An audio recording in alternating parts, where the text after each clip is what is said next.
Good evening. Let's put everybody in the proper places. Good evening, everybody, and welcome to the Toon review.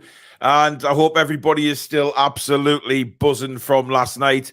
I know I am. My daughter is. Alex is. Seen him earlier. Alex was here earlier on today, and he's all the way back down south now.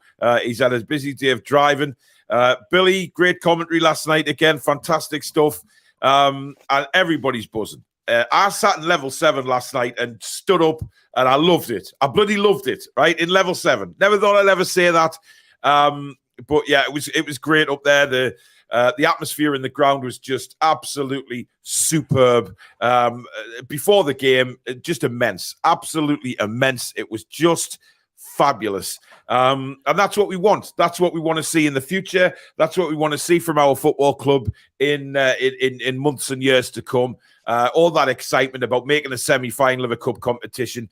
It kind of got rid of any sort of horrible feeling that we had about being knocked out the FA Cup. Look, that's gone. Water under the bridge. Last night put it all right as far as I'm concerned.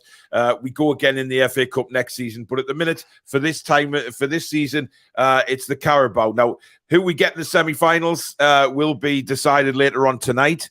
It will be either Manchester United, Southampton, Man City, or Wolves, Nottingham Forest. I mean, Billy, if you were to pick a team who you'd want in the semi-finals, who would it be? Nottingham Forest, of course. Absolutely. Yeah. Let's get ourselves to Wembley and play whoever we need to in one game. I wouldn't fancy Man City over 2 legs. We saw how annoyed they got when we went 3-1 up against them earlier in the season. But anyone else, I fancy to be anyone else, I'll be honest. I mean, to be honest, Alex, you said that last night, didn't you? You know, Man City, when you play them in a one-off game, fair enough. But over 2 games, it's very, very different, obviously, home and away. But I did say that, you know, Man City, you know, they have lost some games this season that you think, that's a bit strange. You know, they are beatable. And, you know, the way we're playing at the minute, I mean, some of the football last night was, again, fabulous to watch. And, you know, chance conversion, it could have been about 9-2. Yeah, we do need to start being a little bit more clinical. We've spoken about how we're, you know, I think we're about 3rd in the league for big chances missed, and it just is. It's frustrating because we've got a few players who have got they've got the ability everywhere else in the sort of their forte, but not the finishing skill or the technical ability. I mean, I'll give some credit to players like Longstaff. There are a couple of shots that he managed to get on target later on in the game. But just a few shots, we just want them on target. Like, you know, we watched the warm up, and it was sort of Bruno and Longstaff all doing shooting practice in the warm up. There's a few in the rondo, and then they rotated and did shooting practice. Yeah, and none of those chances that fell to them. You know, they were putting them away in warm ups. Fair enough, it's not under pressure, but even so.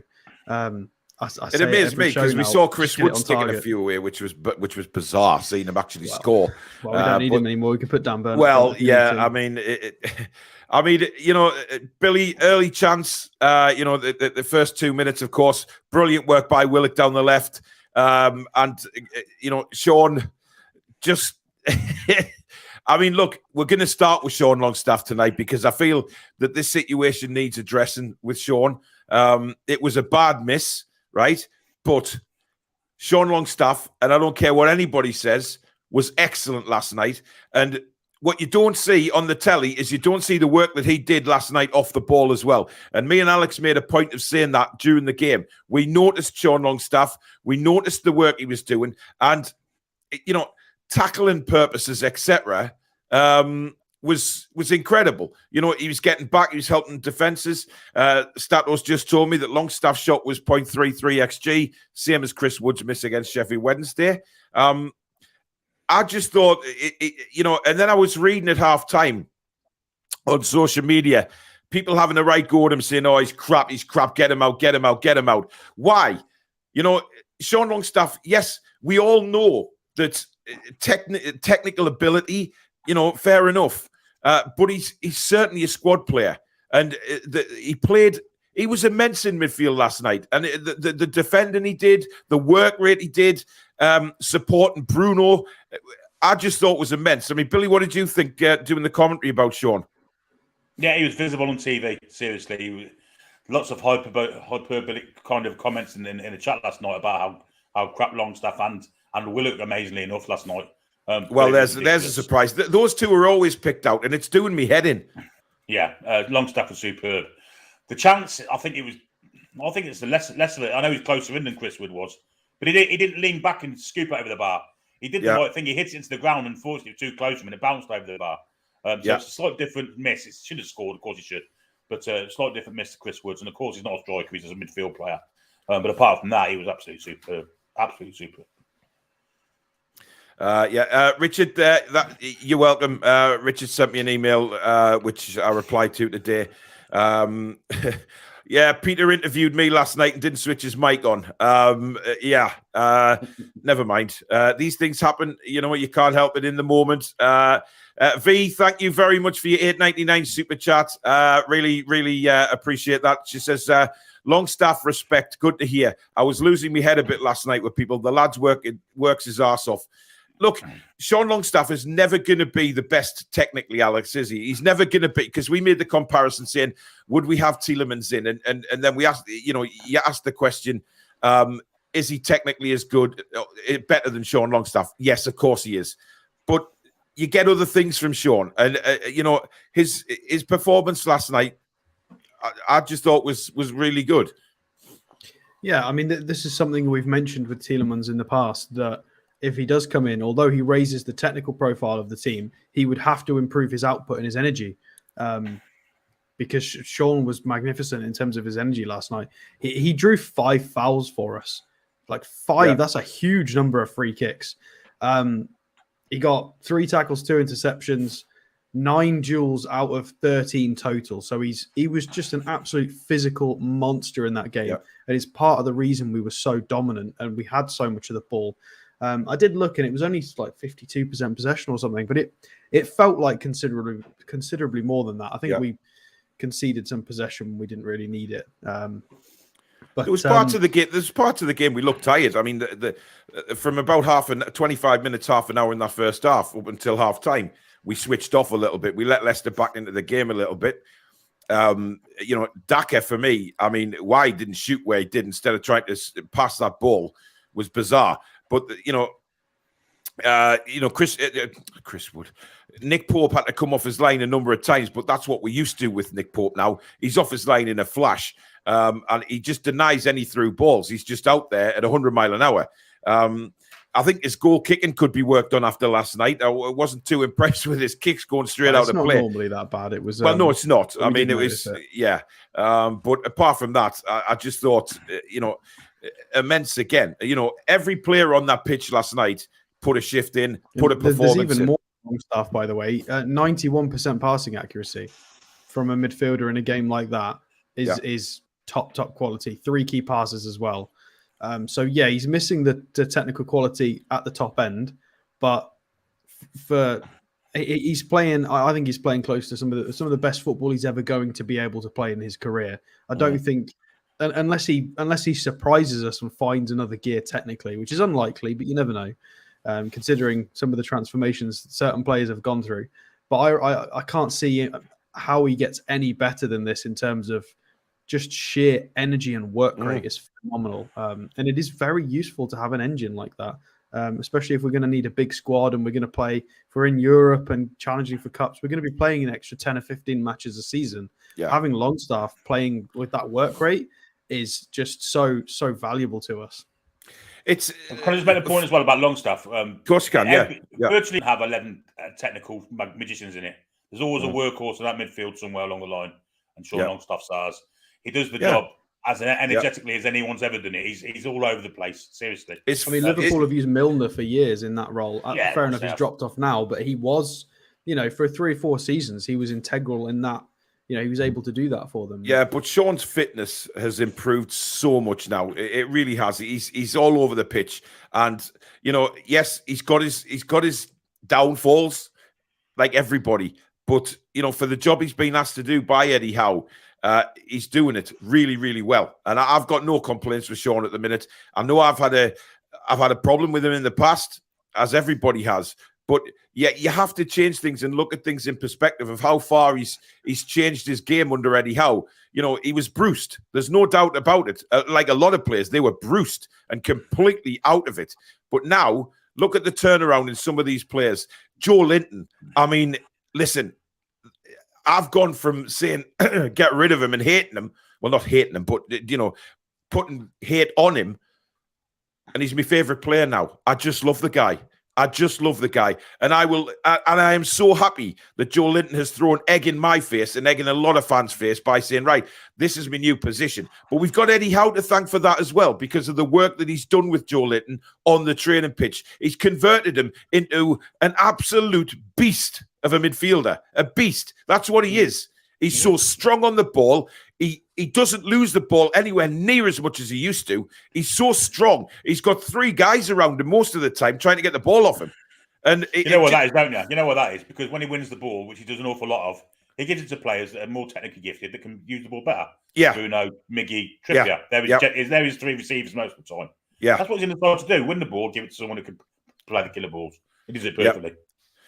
But now he's not frightened to take players on. He's I mean, the move for Dan Byrne's goal was brilliant. That the weight on that pass he played into Byrne was tremendous. And then his own. I mean, how many times have we seen over the years that Joelinton's been with us that he goes to pieces when he's in the penalty area? Look how much that's improved. That finish last night, the composure just to roll it past the goalkeeper into the corner was something to behold. It was brilliant. Connor says, first time catching a live show. I have to say, it's a pleasure. You guys are great. Thank you very much. Guys, just about the comments. We're getting that many views on the shows now. It's very, very difficult to read all the comments out. So I will try and read them out. They'll not necessarily go on the screen, or vice versa. If I don't read them out, some of them will still go on the screen. It has to be that way, because you know, we want to do a show for you, and if we're constantly in the comments, then it makes it a bit difficult to get our points across on the shows. And I hope you understand that. It's just the way it is. But you know, the chat is there for a reason. It's for you guys to chat to yourselves as well as make points to us. However, if you do a super chat like Ian and V have done, you do get them read out straight away because they pop up right at the top of the screen.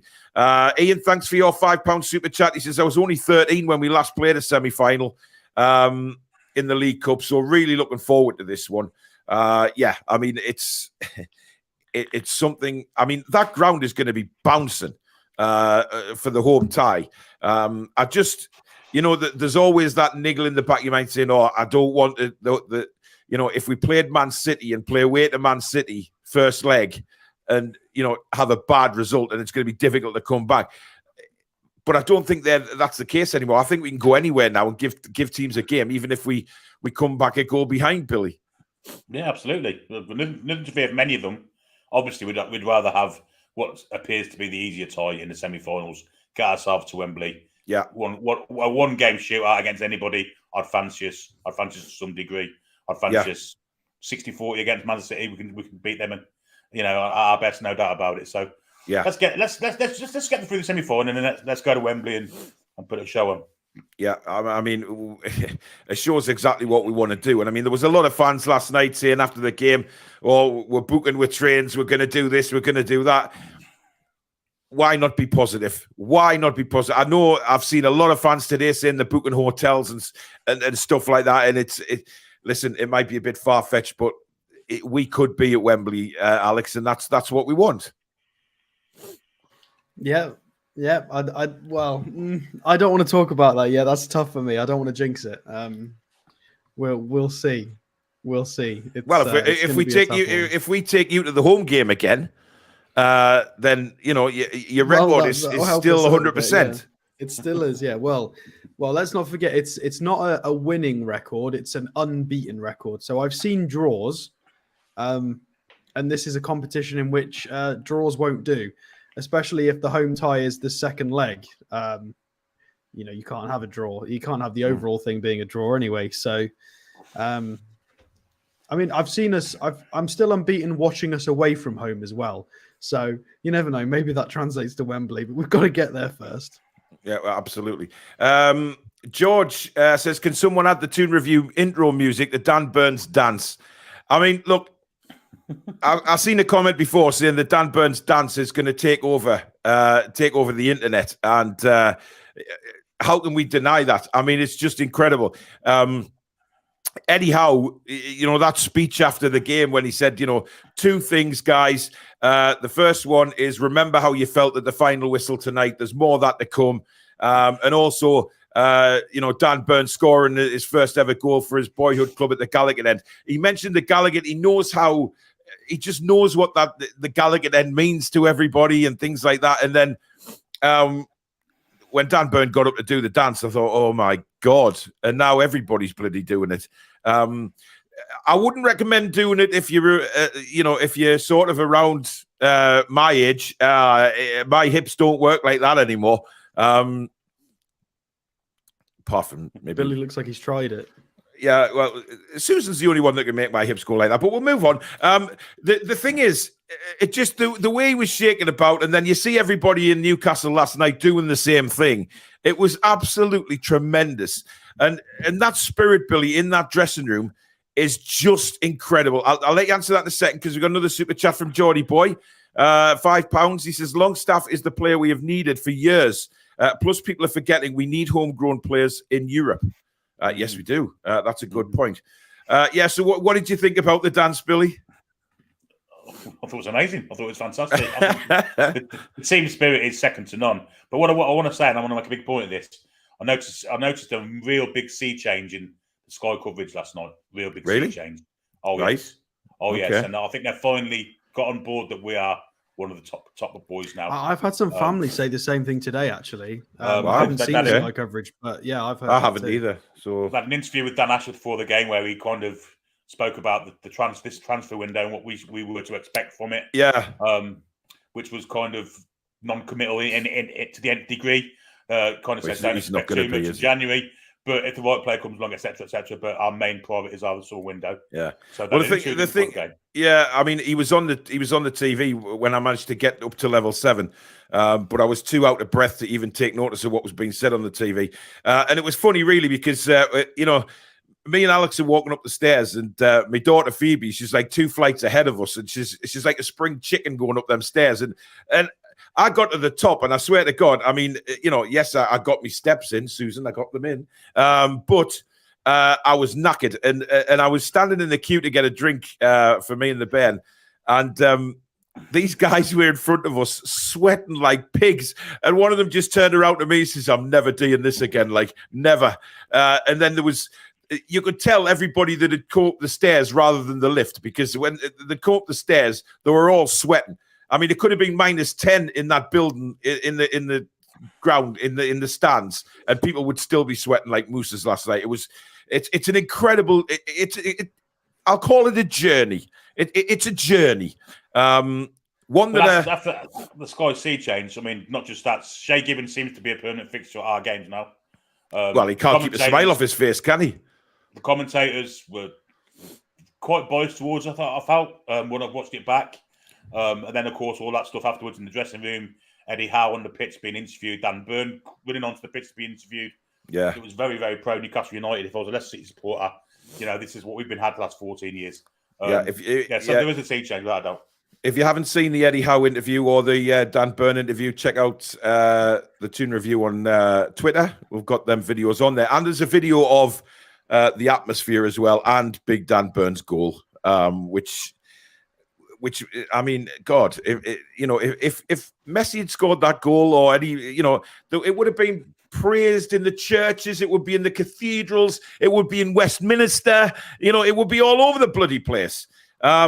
Yes, Alex, it would. Malk says, I had to laugh at the plum moaning at Billy last night because he was shouting during commentary. It's called passion. Really? Somebody complained? Yeah, it was too loud. Why would you? Oh, my God. How can you be too loud when you're winning a quarter-final of a cup game, honestly? I don't think we were winning at the time. Well, it doesn't matter. It might have been after the Sean Longstaff chance. Well, that was very early then. Oh, minute 1. Yeah, I mean, obviously, going through that first half, there was 2 opportunities for Bruno as well. which, were just wide.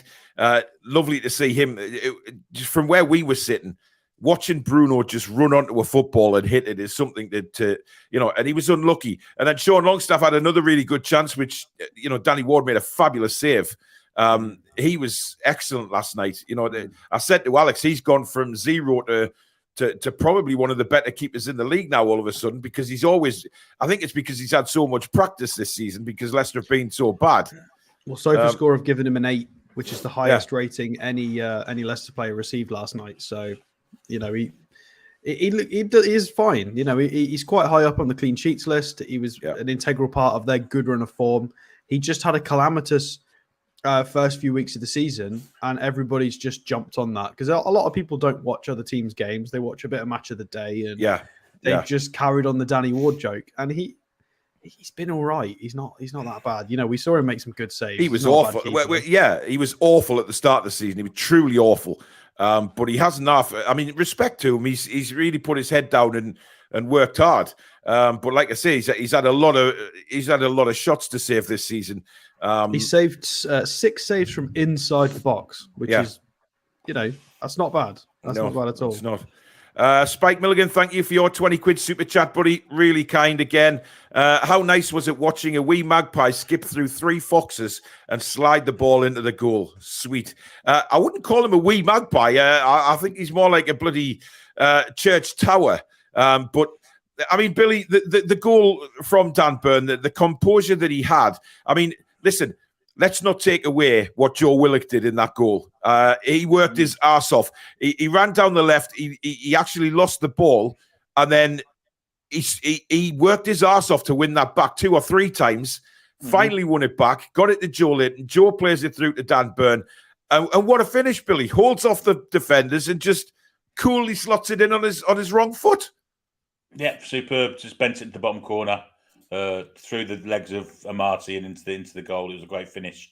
And like you say, the energy and fitness he used to get the ball back in the first place, him and Will getting it to Joelinton, the little touch ball like I said earlier, back to Dan Burn's path. Really good goal, really good finish. And never seen a smile as big as that at St James's Park. Reminded me of bingo at the banana splits. Yeah, smile. I mean, listen, it's the perfect place to score your first goal, isn't it? Right in front of the Gallagher. But it wasn't just it wasn't off a backside. It wasn't a simple header. It was a beautiful finish. And that is something that Dan Burn will never forget now. The crowd's reaction to it. I think he'll want to forget about the dance very quickly. I think he'll regret that in months to come. But it's just one of them things. It's raw emotion in the dressing room, and you think, I'll get up and I'll do a little dance. Paul says Perez was a dirty little shitbag last night. Have you seen the state of Bruno's leg? Yeah, Alex was with me earlier on today, and we were just going through it. We were looking at that, and it's nasty. And he was like trying to cheat as well, going down, holding his face a number of times, Alex. And I mean, we have to address the refereeing situation because he was genuinely awful.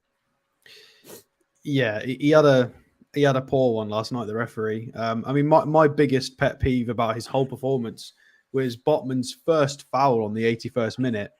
Quite a soft foul, instant yellow card. Yeah. For what? For what? He was very inconsistent at all. He was giving Leicester all the soft free kicks. And I think that's testament to how good we are, because I felt like Leicester very much had the referee on their side.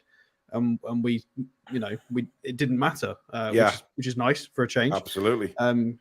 Once upon a time that was affecting games, but now it doesn't seem to matter anymore. But yeah, lots of really early yellow cards for us. I think Tielemans, we watched him hacking at people 3-4 times. Just wasn't going to book him for some reason. Very, very poor performance. I think some of the offsides were not offside. Yeah, there are a couple of times where people were played through when they were, and the flag didn't go up. I thought the linesmen were awful as well. It was really poor officiating, completely. Absolutely. Just terrible. Lee Cornwell wants Billy to do the Dan Burn dance. If we win, no chance happening. No. If we win the Carabao, right, Billy will do the Dan Burn dance. There you go. When we win the Carabao. When we win the Carabao Cup, yes. Ian says Longstaff was an effing beast last night, never stopped his press and caused them to misplace passes on numerous occasions, giving the flair players the chance to shine. He did that, and the whole of the midfield did that, to be honest, because, if you look at the work rate that Joelinton got through as well, and Bruno. Honestly, I don't know how. I love Bruno, but I don't know how Joelinton did not get man of the match. Well, yeah. I mean, that was, in my opinion, that was his best performance in the black and white shirt. He got 8 tackles and interceptions and scored and assisted and shot a bunch, hit the post. Like, you can't do any more in a 90-minute game. He did literally everything possible. Yeah. It was I think there's four players you could legitimately give man of the match to last night. And that's how brilliant we were. Yeah. I mean, we'll see when we come to do our player ratings. JP agrees on Longstaff. Keep our homegrown players in the squad. Maybe in the future not be playing every game, but he's a mint backup. Yeah, and I think Sean knows that in his own head. But he's doing nothing to upset the manager right now. A lot of people saying that they agree. Dave says there he was everywhere on the pitch, missed his chance. But look. What I was really pleased about Longstaff last night is he missed his chance, but didn't put his head down. He got on with the game. Almost scored later on in the first half. It wasn't for a great save from the keeper. He's always getting in them positions, and I would say, eventually those shots will turn to goals. If you look at the law of averages, it would say that yes, at least he's trying to hit the target now. Whereas Chris Wood, he's playing rugby. David Smith, thank you for your £4.49, buddy. Really appreciate that. I nearly said impressed. I'm very impressed with it as well. He says, I joined the channel at the takeover. Never dreamed we would have nights like this again. So much passion and joy. Well done, Paul, Billy, and Alex. Thank you very much, David. Much appreciated. Here we go. We've got the big right hand with his normal joke for the live show. He says, Paul, I used to be addicted to the hokey cokey, but I've turned myself around, even and all. Dear God. Now, let's talk about Tielemans. And Billy, I want to ask you on this because me and Alex were watching him closely last night. And like we said earlier in the show, he has been linked with us heavily. But the question was raised about Longstaff and, do we want Tielemans to come into the club? And I said definitely 100% because he's better technically than Sean. Yes, Sean will offer something different, but a player of that caliber, and he had no one to play with him last night. I mean, you look at the Leicester performance and you think, wow. I mean, you were stunned by their performance early doors, Alex. I mean, they were rotten. They didn't turn up at all. 21. We looked at the clock. I remember looking at the clock on the 21st minute and was like, I was waiting because normally 10 or 15 minutes you could dominate and then the game starts to change. Yeah, we just kept going and going. Yeah. I was like, oh my God, when are Leicester going to start playing football? And it just never happened. It was crazy.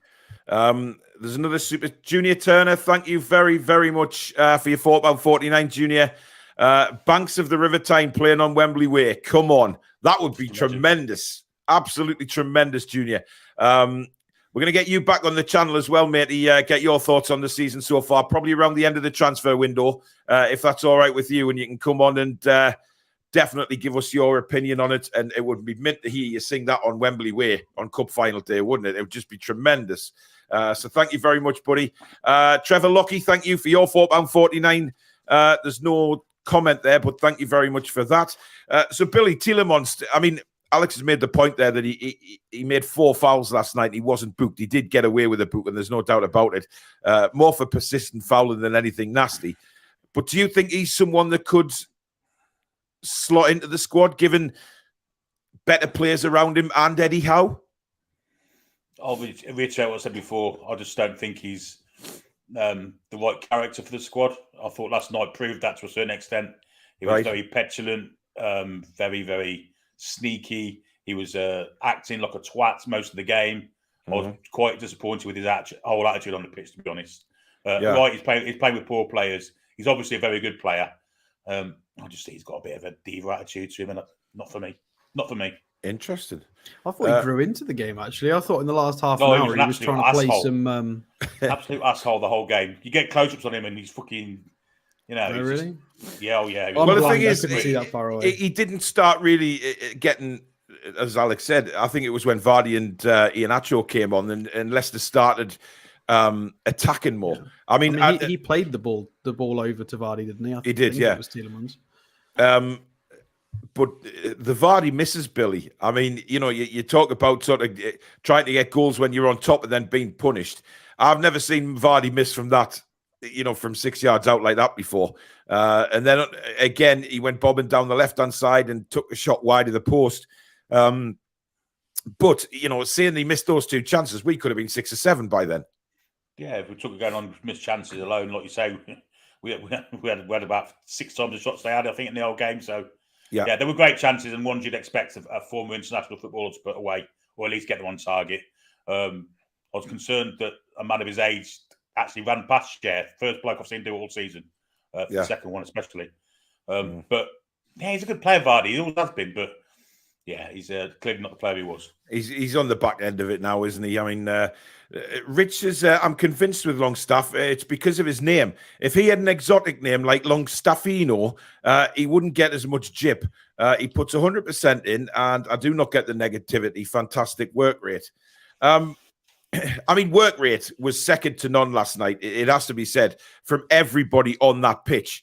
Miggy, the first 20 minutes of that game, he was bossing it, and he was knackered when he came off. Slightly probably disappointed that he came off, but he was knackered. But again, he was threatening constantly, and you could see that Leicester were worried. I mean, Feces, he was all over the shop yesterday. He was dreadful. You'll be happy to know he's their lowest rated player as well, with 0 out of 7 long balls. Just awful on the eye, awful statistically.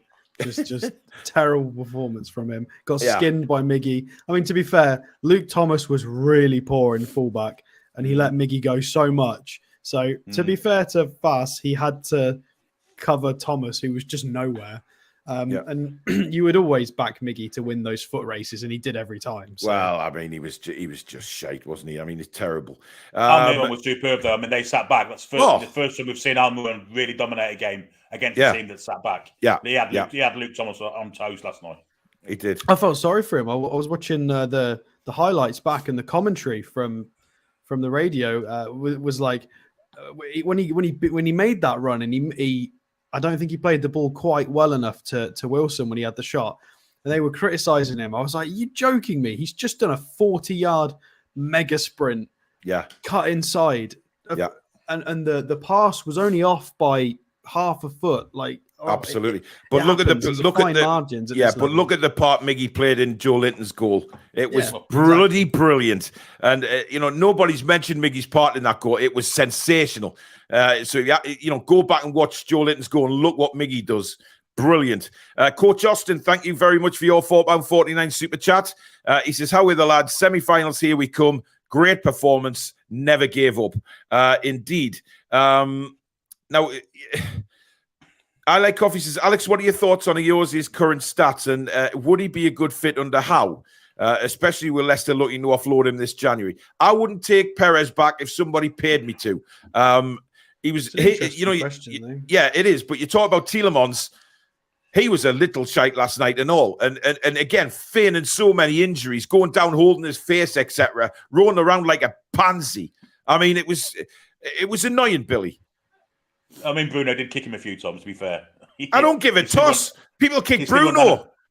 Bruno started it. He slid one down the back of his Achilles. I think he got booked for it as well straight away. And I was actually worried, that Bruno hadn't kind of calmed down, because he did it 2 or 3 more times after that. But Perez did definitely made a middle of the second 2 or 3. But yeah, he was shit, and he's not a player at our level now, Perez. He's got some reasonable stats. His 4th closest stat match is Joe Willock, interestingly enough. And I think, that's what Perez does. He's kind of got that sort of dribbly, progressive play. He progresses the ball with his own feet instead of passing it.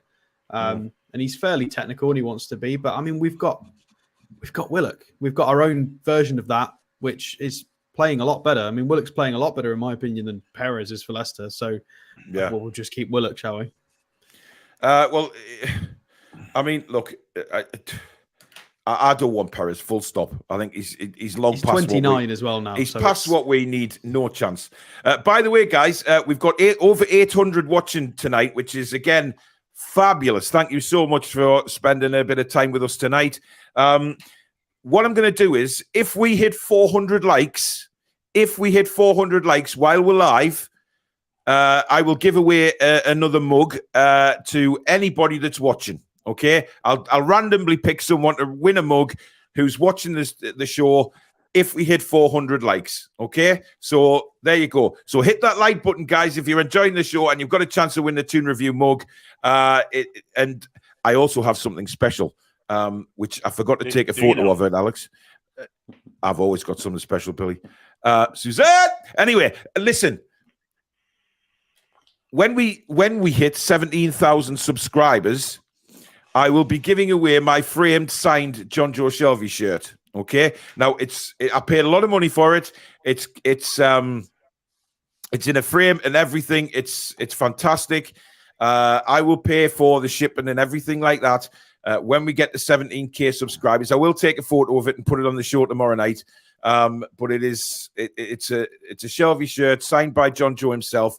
And I'll be giving that away to one lucky winner when we hit 17,000 subscribers. So pass the channel on to everybody. Share it. Do what you can, guys. Help us get to that milestone. Fabian, share it. Yes. Alex, Dan Burley, for fuck's sake. No. This could go on. So there you go, guys. As soon as we hit 17K, we'll give that away. But if we hit 400 likes tonight on the live show, we've got over 850 watching at the minute. So hit 400 is hit that like button, and I'll give one or two away. We'll see. We'll see how I'm feeling. But we have to hit the 400 mark yet, which will be interesting. Now, let's just talk about Callum Wilson because I don't think Callum is anywhere near firing his best at the minute. He looks a little bit off the pace. His touch last night wasn't great. And is it a case, Billy, of him just getting his fitness and his match touch back again? Or do you think he's just, since he's been injured, he hasn't...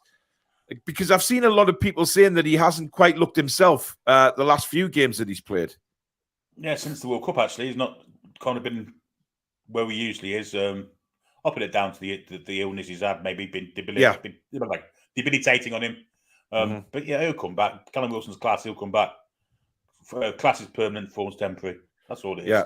There is a lot of illnesses going around at the minute, and those illnesses are the ones that are really you end up massively fatigued from. You know, all these flu bugs going around and stuff like that. I mean, my eldest is in bed today. She was up all night, literally crying with it. She's been so bad overnight and has been in bed all day. It is debilitating, and you know, it's going to take a lot to come back from to gain your strength back up again. Last night, he didn't seem to get into, he was running at defenders. He didn't seem to want to take them on. He was laying the ball off, and then he wasn't quite in the box, and which was very unusual for him, Alex, wasn't it? Yeah, I mean, I agree with Billy. I think he does look a little bit lethargic, a little bit slower. I think it's maybe just he's not 100% fit yet. He looks kind of 70% fit. You know, if we're going to put a number on it, just... and his technical ability is still there. A few of the times he was in a good position. The passes weren't brilliant to him, and he still just tried to get his shots away. You know, he drew 3 fouls. He was intelligent. He was pulling the centre-backs away. So he was doing most of what normal Callum Wilson does. I think he was just missing a yard of pace and a bit of energy. So fingers crossed it's literally just he's just not there yet because of the illness. Yeah. I mean, we saw, if anybody remembers watching him for England, he came on for England as a sub, and he was pressing, he was running everywhere, and he didn't look like that. He's not looked like that for a few games, so that's definitely right. But I think he should be fine. He was still doing his back to goal work perfectly well, wasn't he? Yeah, absolutely. Yeah, I mean, look, the technical work was all there. It was. Yeah, you can see the Callum Wilson there. It's just, some of his touches were a bit off. But listen, I mean, he's had an illness. He's getting back to fitness. It's something to look forward to. Another fully fit Callum Wilson. Ian says, I think Eddie let the cameras into the dressing room to demonstrate that there are no issues with ASM. We are united. There's never been an issue with ASM. He doesn't have to prove anything. He came out and told us against Sheffield Wednesday that Maxi was poorly. Maxi confirmed that. It's all moved on. Yeah. Don't listen to the bullshit. We've said a million times, do not listen to any bullshit. People will try and will spark bullshit to get likes and followers and whatever it may be. We don't. We keep it real. We only report on what the club tell us, and then that's it. Just don't, because it causes all sorts of problems, as we've seen. Now, defensively last night, hang on, we've just got a new member pop up there. Marius Sagan, welcome to the Members Club. Thank you very, very much for your support of the Toon Review. And Danielle is in the house, guys. She sent us a £5 super chat. She's still around, guys. What a result, what a game, what a team. Amazing. Toon Review tour bus to Wembley, lads. Get in there. Love to you all. It's funny you should mention that. I mean, if we're on a tour bus, you've got to go with us. You're not getting out of it that easily. Well, absolutely. You are definitely coming with us, Danielle. There's no way even if some of us don't have tickets to get in Wembley, we'll still be there. You know what I mean? That's the bottom line. But it was discussed after the game last night about it. Me and Michael Marsden were talking about a Toon Review minibus going down to Wembley. And I would put one of my golden camels on the front instead of the Jaguar. If we put a golden camel on the front and things like that, and make it a proper hillbilly day out with a Toon Review on tour down the side, and all the Toon Review crew on this minibus, or it might have to be a bus, but whatever it will be, that would be fantastic, wouldn't it? I mean, just incredible. And then anyone that sort of passed us on the motorway, toot the horns, we can moon them back. It would just be a fantastic atmosphere on the bus. I'm off on a tangent again, guys. I do apologize. But one thing I will say, Billy, is defensively, were you a little worried at how, especially sort of first half, how many times Leicester got in? And second half, to be honest. Yeah, it was a bit concerning, I've got to say. But I think we were that much on the front foot. We kind of took all thoughts away from defending. Both fullbacks were up the pitch most of the time. Yeah, you even saw that with even attacking throw-ins. Kieran Trippier was throwing last night, throwing them cross pitch 20 yards to get us on the front foot again. I think maybe that would be the reason for that. Yeah. I mean, I'm not too bothered. I'm not too fussed at all. I mean, at the end of the day, we didn't concede a goal again. I've got a point about that, though. I think that there needs to be some credit to Daka, because he is a much better striker than people give him credit for. Yeah, he is. And Salzburg graduate, came to the Premier League. He's no joke. I think in a better side, he would be. Leicester were a good side up until recently, but he is not a poor striker. He has got.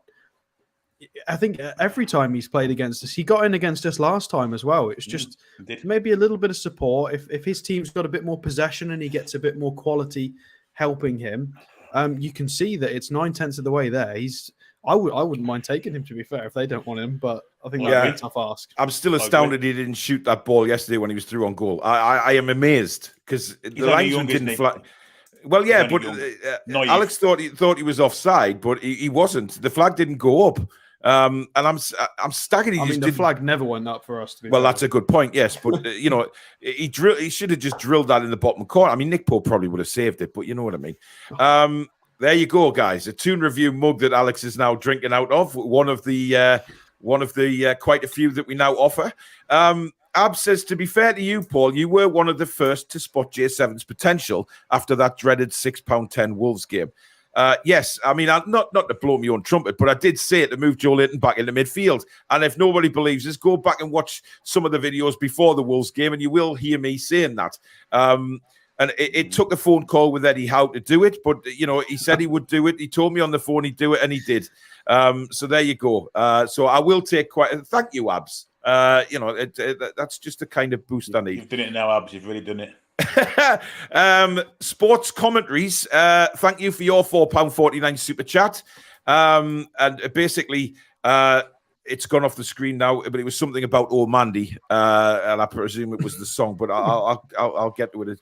The incredible beard. Is this your beard, Billy, getting back at you for shaving it off? Oh, please, Longstaff isn't good enough to be a regular starter.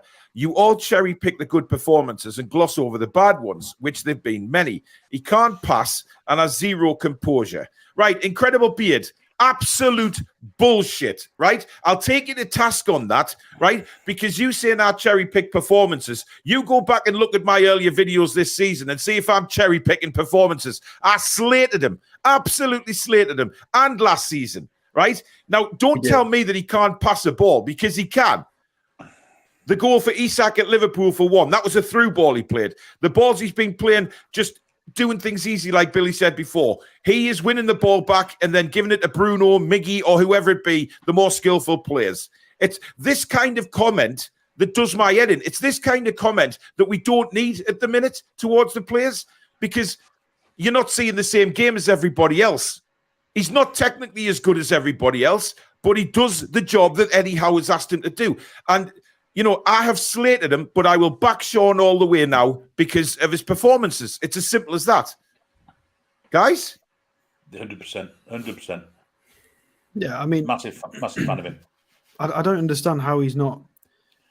I mean, it depends what your expectations are. If you're saying he's not good enough to be a first-team player, I mean, if our expectations are to win the league right now, yeah, I agree with you. He's not good enough to be in the starting 11 if we want to win the league. Which we said. But our expectations at the beginning of the season were really try and wrestle Conference League or just top 8, top 7. Just try and, you know, kick on a little bit more, see if we can upset people. Yeah. And I think for that, he's more than adequate. And he's long-term, I think it's obvious he's a squad player anyway for his energy. And he's been given that different role. Similarly to how we said earlier, how I think it was Billy who said Joelinton, when he does the destroyer role, will generally try and find somebody a bit more technical to give the ball off while he runs and makes moves. Longstaff has a different role that he does. He's not, you know, he does passing, but it is a lot more sideways. He's not as progressive with it. But he generally does play people in a couple of times a game, has a few shots. Yeah, he's not amazing, but it depends. Standards are very high, man. I know. People are forgetting where we've come from in such a short time, I think. I mean, that's free. the problem. He's an academy graduate. He's on reasonably good wages. He fills a quota for European competitions, and he's free. If we get rid of him, how much are we going to have to pay to get somebody of his energy? Yeah. And a little bit more technical quality. We'd have to pay 40 million, 35 million to get somebody who could do what he can do plus a bit more. Yeah, he's free, man. And there's worse players than him with Premier League winners' medals. Let me add that. Of course there is. McTominay for one. Anyway, I don't know. He hasn't got one. What am I? Danny Drinkwater. Danny Drinkwater. Wes Morgan. Danny Drinkwater. Yeah. To be honest. It was that Man United midfielder that went to Watford. It was bloody awful. Cleverly. That's the one. Tom Cleverley's got so many medals, and he was god awful. He can go caps as well, didn't he? Yeah, he did. Yeah. Oh Christ. Geordie Cruyff, got loads of them. I mean, look, McTominay, I didn't really, you know, I mean, similar players to him. I've had a Castore. I'll sign up for it, no problem. Ross is talking about when Bruno wiped the referee out. That was quite fun, considering the shit that he was blowing his whistle for everything. Francisco says, hello, boys. He's put B-O-Y-Z, which I believe that's how you spelled boys from the old boy band Boys to Men. Do you remember them, Billy? Since we've been together. Yeah. It's there. But the words. Yeah. Why do you always love me and leave me? Say goodbye. Yep. Anyway, Miggy missing some people complaining Miggy missing chances, but not noticing he's responsible for some assists now. Love our lads. Yeah, go back and look at Joelinton's goal, and you'll see that.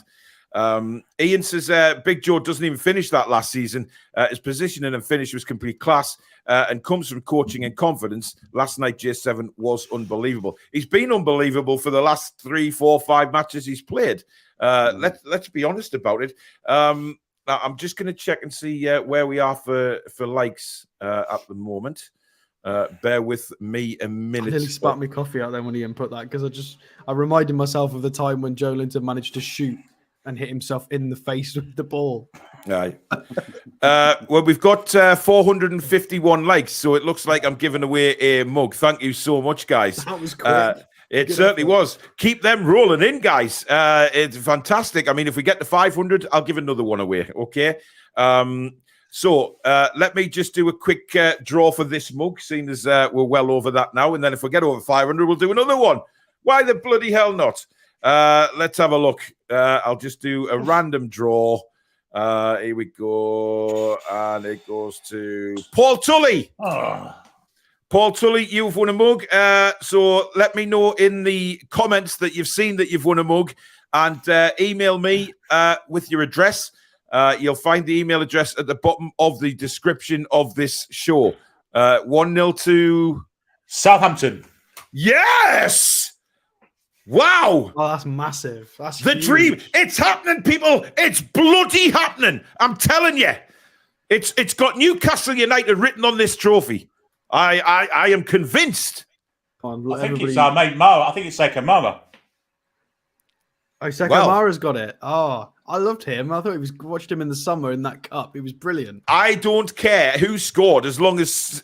I mean, listen, I said Southampton could shock them tonight, and you just never know. Tangy says, yeah, far too many comments to read. Impossible to read every single comment. Just shows how far this channel has come. Thank you very much, Tangy. Really appreciate that, my friend. So it's there you go. He's a very good technical player. Indeed. He's just a bit young. Indeed. Let's look at some comments now. Who gets priority for cup final tickets? Is it Siwazan ticket holders or people with higher away? I don't know how they're going to work it out. All I do know is that the Carabao Cup final fans get more tickets than they would for the FA Cup final because it's not as corporate. So, you know, not by much, though, Paul. Not by much. Billy, no negative, no negativity tonight. 33,000 tickets apiece last year for a 90,000 capacity stadium. Well, if any of our viewers have got family members working for Carabao, you know, just give us a nudge. Carabao, good evening out there. Your favourite Newcastle United channel right here. You know, email us. Listen, we'll do some stuff with you. We'll promote your product within reason, Alex. We'll promote your product, anything for tickets. I mean, anything. But listen, even if we don't get tickets, you've got to experience Wembley. It's as simple as that. Even if we sit outside listening to the fans with commentary on, I don't care. Watch along from outside the ground. Exactly. That's right, Billy.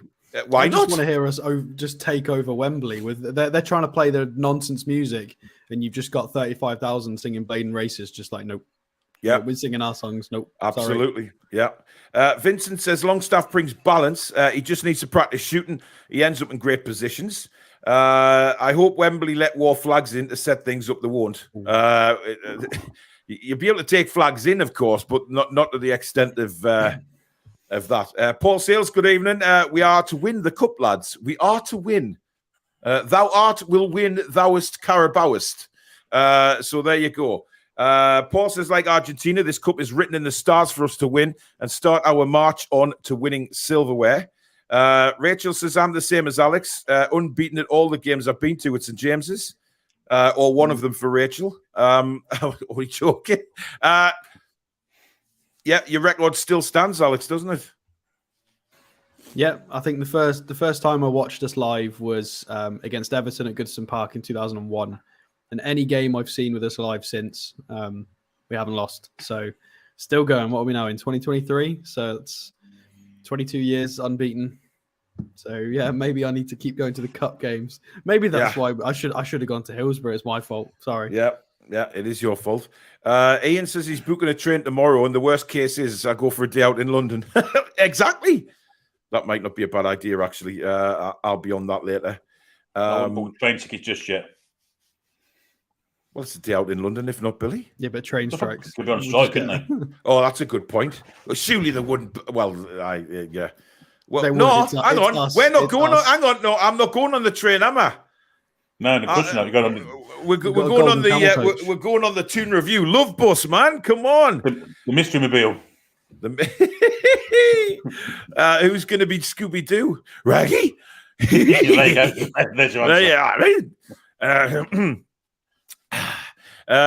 Good evening, says KB, on what is an absolutely wonderful, fantastic night it is. The Big Dan, the new Travolta. Oh dear, maybe he's not quite. I Like Coffee says, I was just going to ask Paul, Billy and Alex if they could do Dan Burns' dance. Well, I Like Coffee. If you want to see me and Billy in A&E, then we'll do it. Because I can guarantee if I try that, I will need a hip replacement. My hips need WD-40, and so as Shakira said, hips don't lie, and mine certainly don't. You want to see me at the top of level 7 last night? Jeez, were you going to say something, Alex? No, I was just going to make a PK joke, but it was in bad taste. Oh dear, let's not go there. Trevor says 52,000 Geordies doing the Dan Burn at St James's in the semi-final. Oh. I mean, you know what I would have loved to have seen is the whole of level 7 do what those Man City fans used to do, when they used to turn the backs and bounce up and down. I think that would have looked incredible. What I want to see now is I want to see Ian Wright tell Shearer to do it on Match of the Day. Mind you, Big Al was there with his flag last night, waving his flag above his head and stuff like that. Great to see photos of him and Nobby Solano last night at the ground. Great to see Nobby back. And there's been a lot of people pushing for him to become the under-23 manager, isn't there? There's a lot of pushing for that to get him back into the club on a permanent level. Vincent says Bruno was given man of the match, but for me, Joelinton has been by far our best player for the last 2 to 3 games as well. He's improved massively, doesn't put a foot wrong. His reading and movement is top notch. He does put a foot wrong, but what he does do is when he puts that foot wrong, he puts another foot in to put it right again, which is the incredible thing at Joelinton. He just doesn't give up, does he? 2-0 at Southampton. Seriously? I tell you, it's in the stars. It's in the bloody stars. It's up there with the bats. God. 40-yard shot. 40-yard shot. I think it's Mara again. Well, he's 35 yards out. Bloody hell. I told you, it's in the summer, he's incredible. I think it's is it Genepo? What side of Man City got out, Billy? Quite a weak one. Oh, well, good. Let's hope that continues. You can't, if it's a 35-yard hit, then it doesn't matter who's playing. The keeper stood on the 6-yard on his 6-yard line, and it's sailed over his head into the net. Wow. Wow. You watch. We'll get Man United anyway. They don't frighten me, Alex. People want up against Wolves too. Really? It's in the stars. Listen, Willy Bowley. I do not fear. So he scored against his old club. Wow. I do not fear Manchester United, and I'll tell you why. People are banging on saying, they've turned the form around, the winning game. Look who they've played, right? Yeah. Just look who they've played. Games are Arsenal, Man City. So yeah, let's just judge them after the next 2 games, because when they come up against quality, and we are quality, we are massive. We are we will give Manchester United an absolute stuffing. The confidence is rolling through my veins now. It's there. The phrase is, we are inevitable now. Yes. We're coming for everyone. Absolutely. Soli says, Billy, I thought the same. What I would say, though, is that because we were against Leicester, call that negatively if you like. But I think if it's Liverpool, it doesn't happen. That's with obviously Sky's comments. Ab says, I thought J7 was good first half. Second half, he was outrageous. Yes. That woman really hit the post, Billy. A great run, little dribble. Now, did the keeper save that? Because we couldn't see from our angle. I think there was 2 deflections, actually. 2 little deflections. But what's his face? Wood got the last one. Yeah, good save. He had a great game to Wood, as I said earlier. Yeah. Francisco says, saw a post today about Chelsea spending since Bowley's takeover, £341 million. The wages as well. Yeah. But by the way, I'm going to have a little bit of a rant right now, guys, because I feel a necessity to do it, okay? Sheffield Wednesday fans, right? I saw a comment on social media today from a Sheffield Wednesday fan kicking off at a Newcastle fan who was worried about his child going in to Hillsborough, where it was very, very busy going into Leppins Lane lower end through the tunnel, right? Now, this wasn't anything to do with sitting in your seat or anything like that the Sheffield Wednesday fans think that's what we're blabbering on about. It was before you got through the tunnel to sit down in your seats. This is what people are complaining about before they got through the turnstiles. So get that into your heads straight away, that it's nothing about seating, right? It's getting in that people were concerned about. And this absolute weapon, right, puts on social media that Newcastle fans are complaining about getting in the ground because they're bitter about losing the football match. Why are you using somebody who was literally worried about their child's safety turning into complaining because of the result? Just because you're not. Yeah, the fact is, the result doesn't mean jip, right? If you're worried or something happens to either yourself or a child. He's talking about his child. So grow up and get a grip on that, please, because that was the most ridiculous thing I've ever heard in a long time. Actually, a parent sitting there telling the media that he was frightened for his kid's safety, and then you come out with that, saying that it's because we lost the game of football. It's pathetic. And a lot of people have jumped on you for that, and rightly so, including the Justice for the 96 group. Have also jumped on that and said that it is run down, it needs looking at, and urgently needs upgrading, right? But you don't come out and have a go at somebody who was worried about his child's safety on a football match result. Because even if we'd lost 10-0, he would still be worried about his child. And he wasn't the only one. There was kids getting squashed. You should not, and I'll reiterate this a million times over, you should not ever be frightened or worried about going into a football ground. You should feel safe, secure. That is it.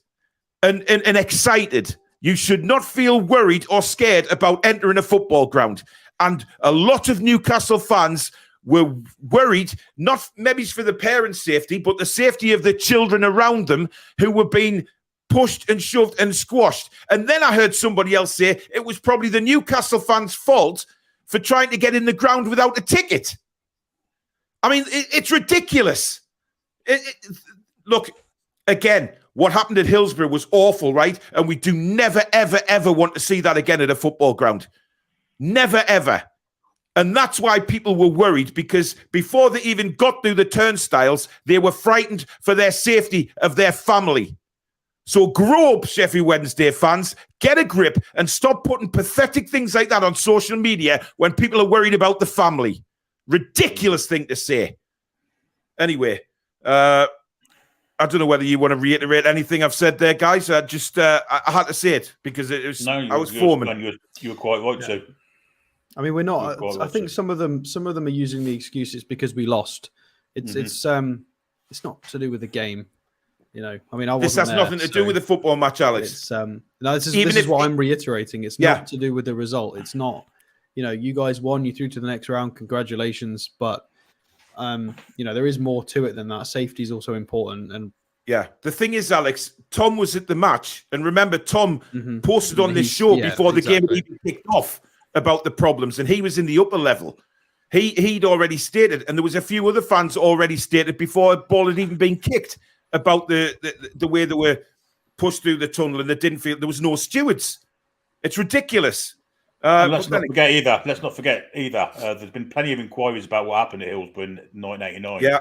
Yeah. And Sheffield Wednesday Football Club haven't been forthcoming at these inquiries fully. So I've read today. Yeah. They should kind of get their head out of the sand because it's their ground. They'll be getting it shut down if anything else like that happens again. That's for certain. Yeah. And then you see other fans jumping on the bandwagon to support Sheffield Wednesday fans, and it's just because it's Newcastle, right? Even the Mackhams did. Or we've been there. There was no problems with us. Exactly, but you expect that. But listen, it happened, right? And it shouldn't happen because you should not feel worried for your children going to a football match. Christ almighty, get a grip of yourselves. What a pathetic comment. They only take about 8 away fans, and we took a few thousand. We'll not get into that. But just get a grip, please, because it was a pathetic thing to say. It really, really was. Shane, good morning to you over there in good old Oz of Australia. The hate for Longstaff is unreal. He was class yesterday, won his tackles. his duels and got around the pitch as always, also getting in good goal-scoring positions. And that's the thing, Alex. If he was a striker, right, would be, you know, what do you tell strikers when they keep getting in the right positions but missing? You tell them to keep doing what they're doing and it'll come. So why can't that be the case for Sean? I mean, he's been given a new contract. He's 25 years old. He's homegrown. He's not going anywhere. So for people who are really frustrated about it, you're just going to have to put up with it. In the same breath, we were frustrated with Lascelles for a lot of his performances over the last sort of 18 months. He's our club captain. He has a contract. We're just going to have to support him when he puts the shirt on. It is frustrating. We want them to do well. And I think Longstaff's improved considerably. And it's... you know, sometimes you just got to take a step back and not think so emotionally. It's hard with football because it is a very emotional sport. But yeah, you know, maybe go and watch, instead of just watching it once, maybe go back and watch the highlights of a player again and just have a little look. And you know, why did he make that pass? Why did he lose that ball? Was it, you know? It also depends on if he's lost the ball. Is it because the player tackling him is an elite level tackler? Like you've got to go and have a look at the context of each situation and look at it again from a non-emotional perspective. I mean, I think I'm accidentally echoing some of what Eddie Howe does, as said in previous interviews. They do that. They try and go and watch things back with no emotion. Mm-hmm. Why has this player done that? You know, could he have been in a better position? That's just what you got to do. That's football. Absolutely.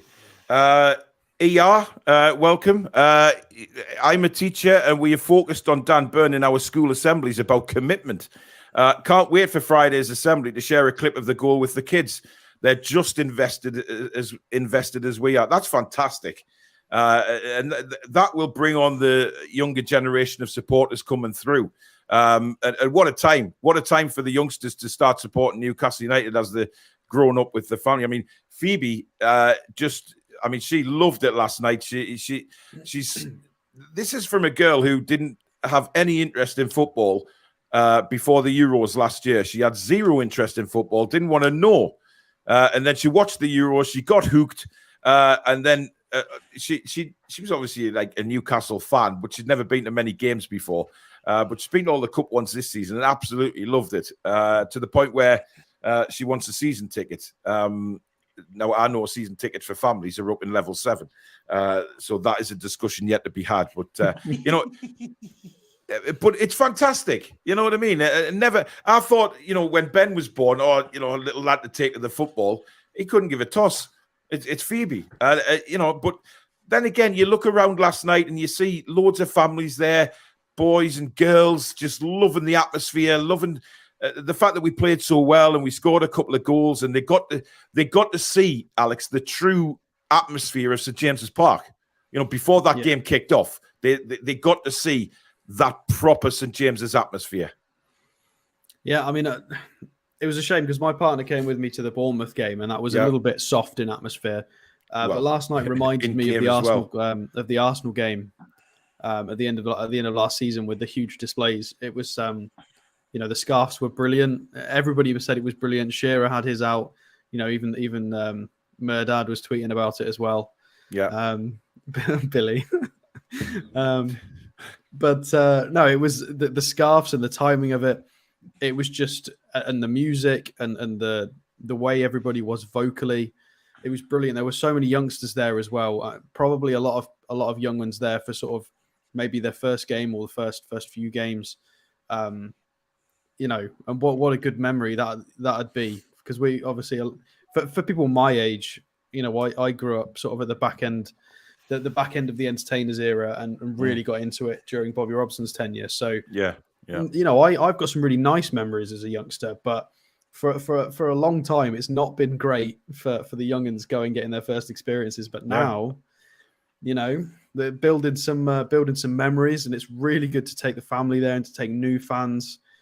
Whether they're local or not local, it's just incredible. It was hilarious. They're watching 2 minutes of flag waving. You could slowly see the flags, like not as many being held up because people were getting quite tired because they were. But I would like to take this opportunity to thank the person that swung the knot the actual tight knot of their of their scarf right into my left eye about 2 minutes before the game kicked off. I really appreciated that. I didn't get an apology, and I was in intense pain for around 5 minutes, wondering if I'd lost my eyesight. So thank you very much for that. And you broke your wrist as well somehow. Well, I punched the. That was pure passion, Alex, because I didn't realize a nice concrete wall in front of us. Yeah, and I punched it for some reason. No, it was frustration that that was before we scored the first goal. It seems fine now though, so I just think it was an impact injury, Alex. So yeah, Kunga Fox is on about Joelinton screaming at the linesman. Now I've heard a few people say this that heard him and very impressed at how many swear words he knows in English. Because most of them came out his mouth at the linesman. I've got a really good answer for this. I'll tell you what. The first game we play against a Portuguese club in Benfica, he got sent off, didn't he? So the first time we play against people that know what he's saying, he's gone instantly. And I reckon that's the case. I bet he's saying some nasty stuff all the time. He's so aggressive. I think he's just fortunate that nobody can understand what he's on about. If we go in the Champions League and we get some Portuguese officials, he's got to be careful. Yeah. Right, we'll scroll down some comments because there's literally thousands. I mean, I'm only at 8 o'clock on the comments. That's how amazingly long. Thank you so much for everybody. That's nearly 900 watching. You guys are absolute legends. You really are. Blakey says we're better than Man U. They've played nobody of late. That's exactly the point I was trying to make. Ian A says, and the bus has to have a sunroof for the baby giraffe. Can you imagine we find an inflatable giraffe to take as well? I mean, we'll all be heading to... I mean, people will be looking through... play Everton. We don't need to take inflatable dinosaurs. Well, no, but like... A giraffe is not a dinosaur, Alex. It is very much alive and well on the planet. I should bloody know. If we do this, right, going to Wembley, everybody's going to crash because they'll overtake this Toon Review tour bus and look inside and see there's a bloody giant gold camel on the front. There's an inflatable giraffe somewhere floating around the bus in the middle. Just bizarre. It would be quite funny, though, to be fair. Anybody, any ideas of what else we can take on the Toon Review tour to Wembley? Please let us know.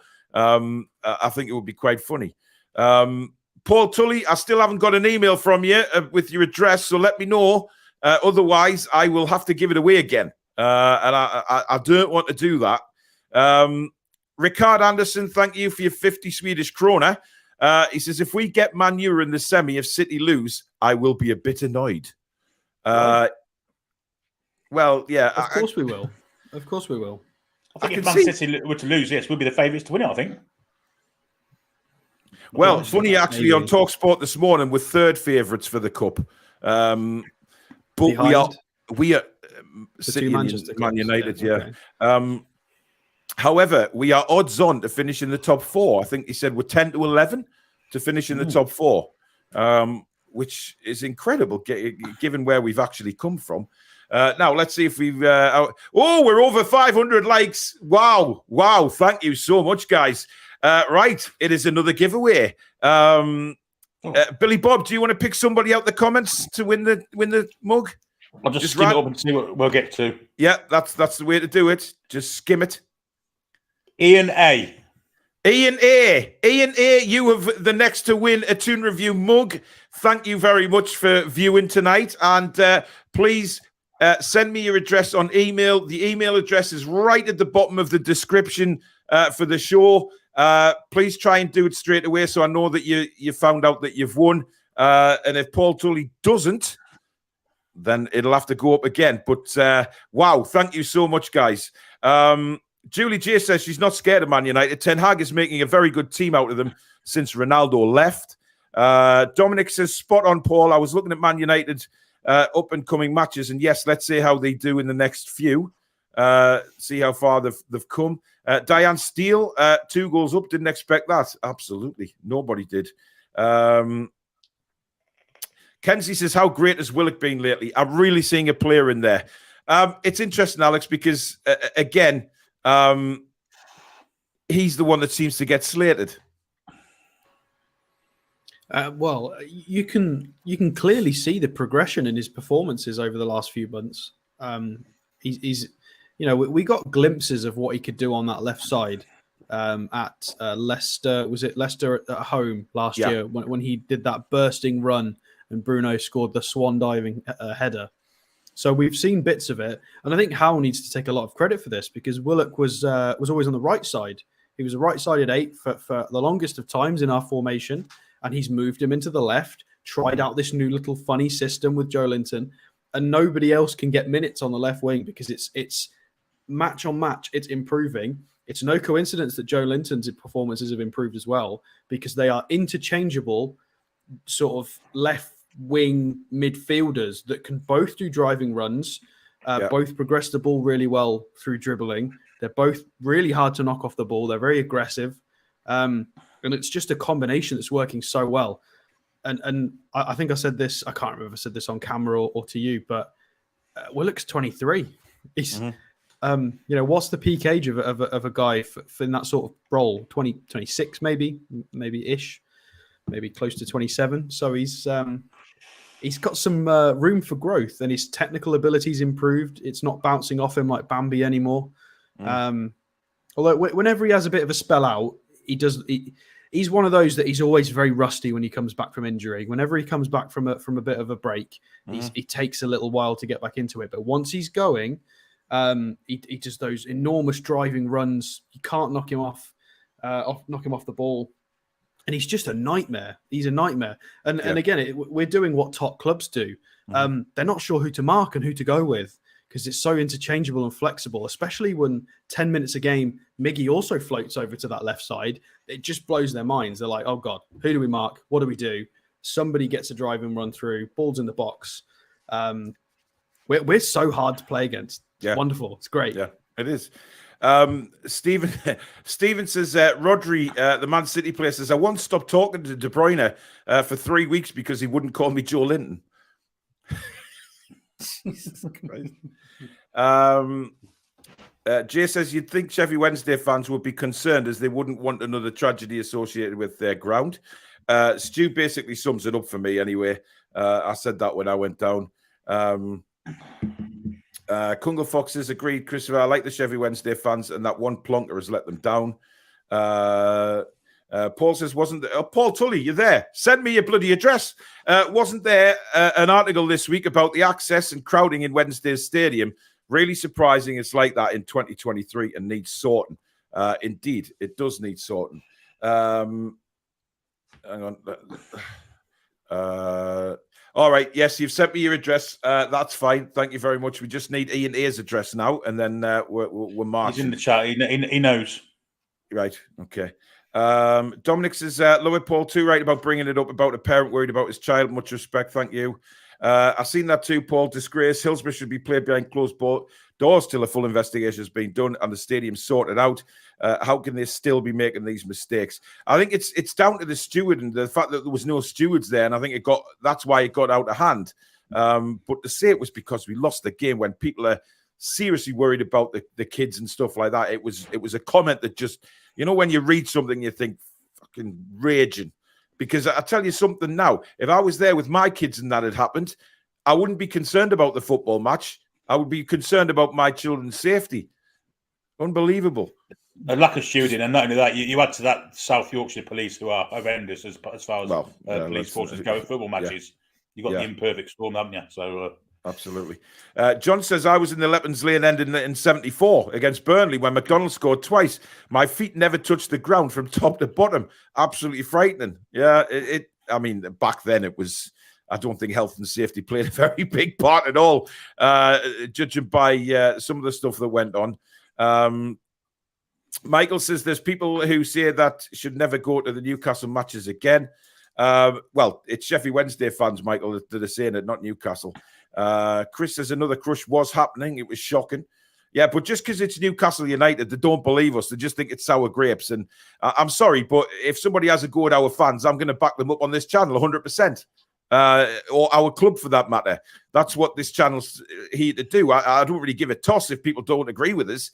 But when you see something like that happening, and you know, why would Tom Lynch come on this channel and lie and say that it happened when it didn't? Of course it did, and people were worried.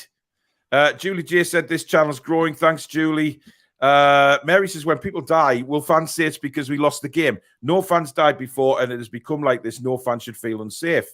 It's the safety aspect. It just shouldn't happen. You should be excited going into a football ground. Craig agrees with you that the Mackhams wouldn't have had 5,000 fans there.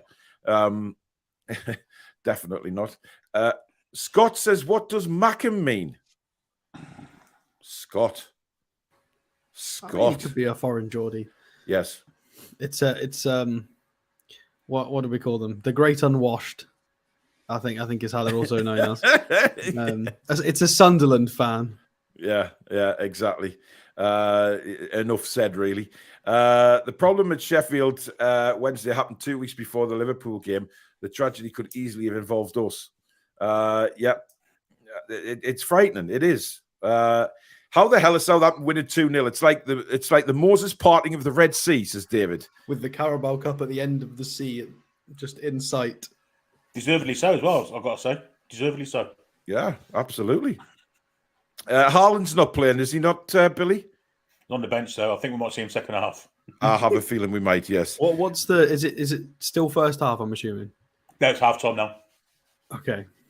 45 minutes. Come on, Southampton. You got it. Listen, we know Man City can turn that round in the blink of an eye. I showed a little stat there. They've been behind in 5 games this year. They've won 2, drew 1, and lost 1, apparently. Let's hope they lose tonight. It will be incredible if they lose that game. Geordie Howe says, we older ones have lived through it, but in the space of 4 days, they've experienced the utter disappointment and the sheer delirium. Yes, the younger fans have experienced that, what we call it as Newcastle United fans, a bloody big roller coaster, which is what it always is when you're a Newcastle fan. Roller coaster, Kawasaki, and all that shit, right? I'm telling you now, it is Poopa Scoopa, and it is, as in the words of the great Ronan Keaton, life is a roller coaster when you support Newcastle. He didn't actually say when you support Newcastle, but he did sing life is a roller coaster. So yeah, we've got another new member, Julie J. I'm not sure whether that's an extension or brand new member, but Julie, part of the family. Thank you very much. Rob wants to give Big Dan Burn the number 9 shirt. Give him the number 20. Yes, definitely. That's Chris Wood's shirt for anybody who doesn't know. Not everybody normally shuts off when Burns on the pitch. Most people close their eyes when Wood's on the ball. So yeah, absolutely. Dave says, evening lads, great commentary by Billy. He had me in stitches with his burn. As Dan scored his goal. Was he an arsonist in a past life? Yeah, pyromaniac. Do you want to explain that to everybody, Billy? I wasn't an arsonist in a previous life, but yeah, I did shout burn a couple of times. Yeah. You weren't the only one, Billy, I can tell you that. John says, Paul, how about making a new song? I'm in heaven, I'm in level 7. Listen, I'm getting used to it slowly. Andy says, I've been to Hillsborough many times. I've been on the terraces in the Leppins Lane end, and it was scary. I was in my early 20s. I was there in 87 for Coventry City's FA Cup quarter final. Horrific. It was horrific. It's clear it needs sorting out. It's clear. And like I say, if they're going to have that many problems and they can't get the stewarding to the lower tier, then shut the lower tier and just have the upper one open. Simple as that. And then to accuse us of Newcastle fans trying to get in the ground without tickets, behave with that shit, right? You're not putting that crap on us. Because if I'm not mistaken, Billy, that's the excuse that they made with the Liverpool fans as well. That's what they tried to come out with. The authorities and that tried to come out with at Hillsborough. There was lots of rumours floating around. It doesn't work. Yeah. The no ticket kind of excuse, wasn't it? And they kind of blamed it on the Liverpool fans, ably aided and abetted by the government and the police force at the time, which was disgusting.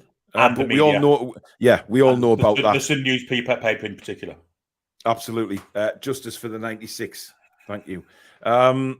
John says teachers could learn a lot from Eddie. Let the kids reach their own potential. It's not all book learning. I mean, there's a good podcast to go and see. He was on the was it the High Performance podcast?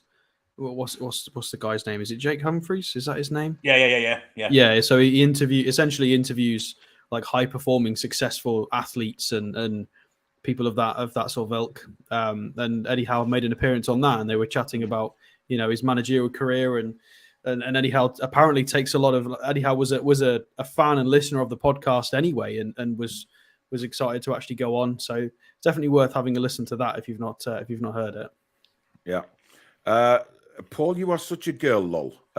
Why? Don't understand. Bridging the wall or something. That might have been that. Listen, it was a 4 foot wide concrete wall that I hit. Or the scarf in the eye maybe means that. Well, listen, I nearly lost my sight. Right. Geordie Boy says, "Are you lads doing the cup draw here? When is the cup draw? How long? No, it will be a while. Yeah, it's a while. Yeah, and listen, the debacle of the last round. You'd be no. Listen, I'll probably do a little short video later on saying who we've got and stuff like that, and leave it at that. But you've got TVs, guys. You don't need us to. I'm sure Jack's doing it again. I'm sure Tony, it's all black and white TV's doing it also. So there's places to go. Yeah, we'll discuss it on the next live, I'm sure. Yeah. Which will be tomorrow night. Susan says, I would go if it was a very lower level. Yeah. She wants to sit on the bench. Yeah. Well, she froze against Cambridge because we were that far. But we were literally just below level 7. So it was high enough. Julie J says, I'm not keen on heights either, Susan. Ian Toon Trader, by the way, has been in touch with me and said he's got a mate who can sort a bus out for the Toon Review. So he's going to get some prices for the Spoonmobile. Yes, he's going to get some prices for going on the Spoonmobile. Yeah, various size buses. So we'll see what he comes back with. I suppose we could put an inflatable spoon on the roof, couldn't we?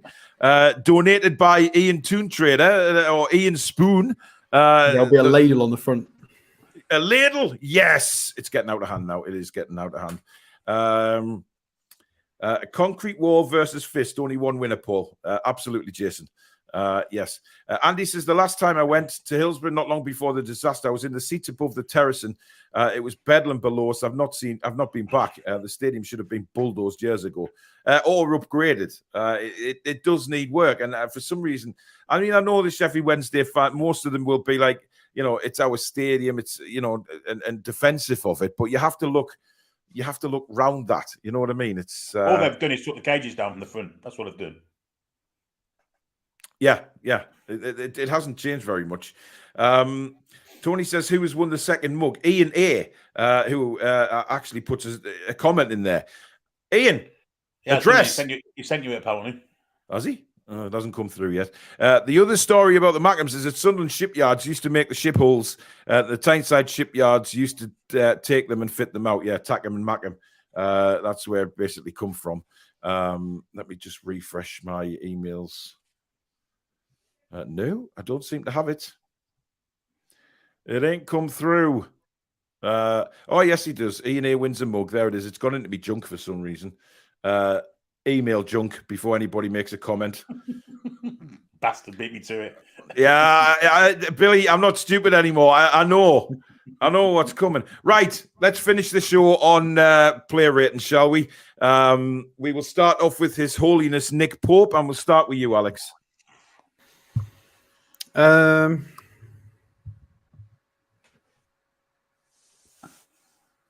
I'll give him a 7.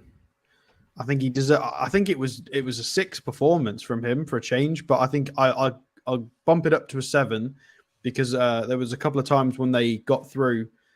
They beat the offside trap, or the linesman was blind, one of the two, and Pope was so quick off his line 3 or 4 times, immensely quick. It was ridiculous. I'm not sure how it came across on camera, whether they panned fast enough, but when you were there, oh my God. Considering we've just had to watch Dubravka try the same thing, it is night and day different. The guy is insane. But I can't, a 7. The goal kicks and the distribution was poor. Uncharacteristically poor, because he's normally very good at that. It was fine. It was fine. I can't give him higher than a 7, and I don't want to give him any less. So yeah, Billy. Yeah, didn't have a lot to do really in terms of saving stuff, did he? Claiming crosses or what have you. But yeah, I did make the comment when he did come out and Sweeper kept that through ball. I did refer it to the second goal on Saturday. I'm going to give him an 8, actually. I'm going to give him an 8. He had little to do, but what he did do. I do agree about the distribution, but I think an 8 for actual goalkeeping. Yeah, I'm going to go with an 8 as well. I thought he was excellent off his line. There was a few times the ball was played through or over the top, and he was out like a shot. And and the shots that did come in, he was behind them. He was perfectly positioned. So I feel an 8 is good. I'll go with an 8. Right, we'll move on to Kieran Trippier, Billy. I'll give him a 9 out of 10. Actually, I thought he was outstanding, and this new kind of throw-ins he started, I've only just noticed last night where he's hurling it 20, 30 yards across the pitch to someone who's in marked to get us on the front foot was amazing, actually. It was superb. And I got us on the front foot as always, leadership as always. Bit concerned when he went down holding his hamstring again. But yeah, I'll give him a 9. Yeah, I think it was a bit of cramp, wasn't it, in the end, I think. Alex? A 9. A 9. Just ridiculous. 7 accurate crosses, 3 accurate long balls, 5 key passes. He's a fullback. It's elite numbers. He is providing elite numbers consistently in every competition. He is a joke.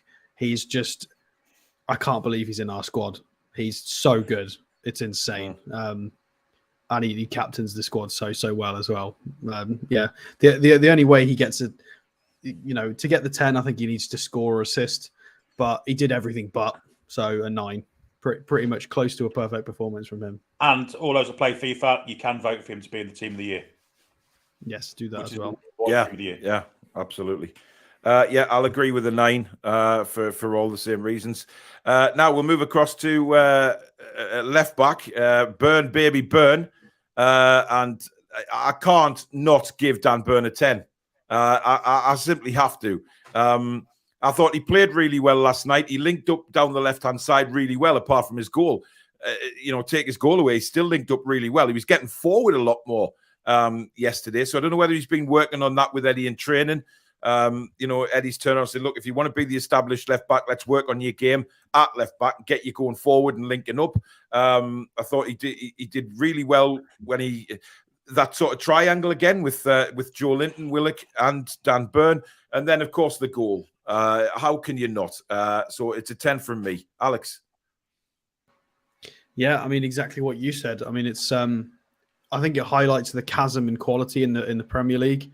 As against Arsenal, we basically had to put 2 players with Burn and babysit him for his deficiencies. And then for a team like Leicester, who we generally consider to be quite a good team, we didn't need to babysit Burn.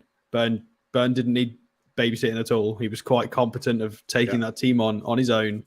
Played the fullback role very well. Brilliant goal as well. So I think even without the goal, so I'll give him a 10 as well. But even if he doesn't score that, I think he still deserves an 8 or a 9 because his general performance was great as well. Absolutely.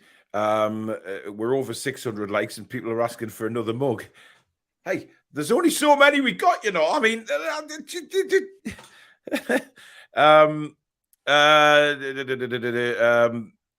Billy? Yeah, I think it's his best attacking performance as a left full-back last night. I thought he was outstanding going forward. I thought he was outstanding in defence. And they targeted him after we went 2-up. They shoved Iheanacho out there to have a go at him. Didn't really step back from him. He was brilliant all the way around. Certain 10. Absolute brilliant performance. Yeah. Centre-backs. We'll start off with Fabian Schär. I'll give Fabian...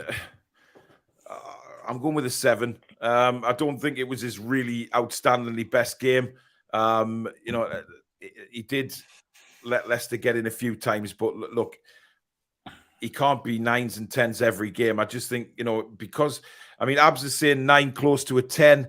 I'm not so sure. I think he had a good game again, but you know what it is when we're having to sort of do these. It's not like every game is going to be a 9 and a 10. I just think he was a 7. Billy? Yeah, I think 7's fair. The Vardy chances were both. He was his man on both occasions. Yeah. Again, he went down with another head injury early doors, which may have been more serious than the usual ones he gets. Yeah, but yeah, I think 7's fair. Okay, Alex. Yeah, I'd agree. 7. He did okay, but 69% passing accuracy for him was lower than usual. He did win 7 out of 9 aerial duels, which is nice considering he's out of compared to Burn and Botman. He's not the biggest, so to win 7 out of 9 is quite nice. 4 accurate long balls. He tried 10. It was all right. It's not his. I think he's just set such a high bar that he didn't quite reach his usual standards, but he was still rather good. So yeah, exactly. Let's not forget, if 5 is bang average, then 7 is 2 steps above bang average. So he still did very well. He's still doing well, yeah, without a doubt. So moving on to Botman, Billy. Yeah, really competent as always. He's just a fantastic footballer. 8 out of 10 for Botman for me. Yeah, I'll go with an 8 as well. His passing again, those situations where we were, needing to clear, but he just doesn't panic. And the crossfield balls, sometimes he looks up, he sees Trippier, bang, it's there. So an 8 for me. Alex? Yeah, I think he was just slightly better than Shah's performance. So an 8 is fair. 5 out of 8 long balls is a better ratio than what Shah got. 80% passing accuracy. He's just a lot. He is basically the Dutch Shah, but he's more polished, just cleaner passing, slightly better vision, slightly better long ball, slightly better switches. He's basically just a slightly bigger Fabian Schär that's better technically as well. And yeah, I what you said, he never panics. Compared to, I remember the days when we were trying to have Mike Williamson clean it up from the box, and to have Botman pick it up and just be like, no, we're all good. Everybody calm down. Dribbles it out of the box, passes it, and we're fine. It's I'm still not used to it yet, but it's he's an 8 for sure. Wolves have equalised against Forest, by the way. It's 1-1. So that one is all to play for. That one's fine, though. We wouldn't mind playing either of them, would we? Yeah, I'm not bothered, right, we'll move on to the midfield now, and we'll start off with Bruno. Alex? Bruno, I will give... I think I'll give him an 8 as well. Okay. I think it was a good, solid performance. 84% pass accuracy, a couple of key passes. Even though the shots that he had were off target mostly, I liked that he tried them. You've got to try and hit those. Fair enough. Was fouled 3 times. A couple of times he went down a little bit too easily, and the foul wasn't blown. He's got to be careful with them with his decision making. Yeah, because that sometimes when there's 3 or 4 around him and he goes down and the whistle doesn't go, it puts us in quite a lot of trouble sometimes. But it was still a very good performance. Very good performance from him. He deserves an 8 from me. Yeah.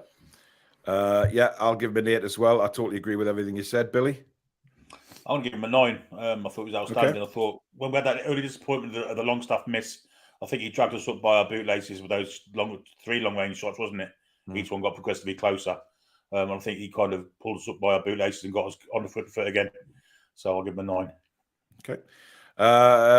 Right, Sean Longstaff. I'm going to start with Sean, and he gets a 9 for me.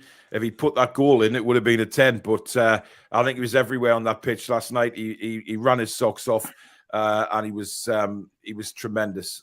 Really was. He really worked his. He did the job that Eddie Howe sent him out to do, and I've got no problem giving Sean a 9. Billy?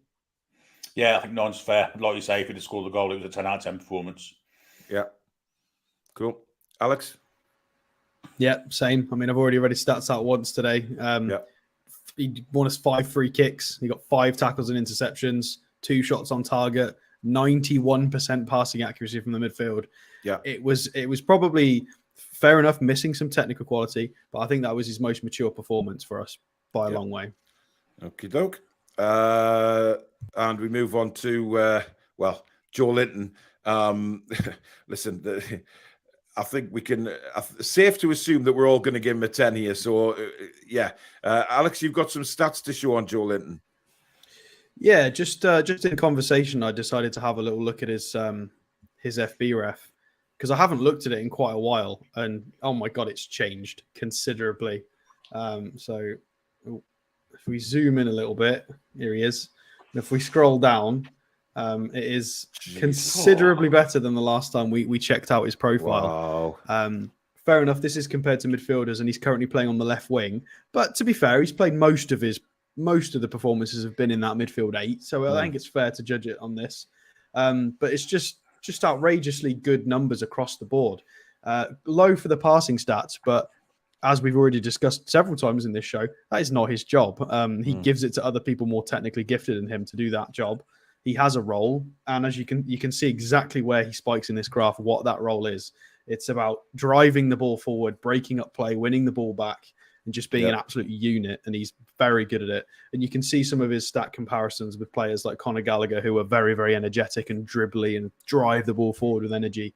And we've also got Willock on his stat list and Rabiot, who is a free agent soon.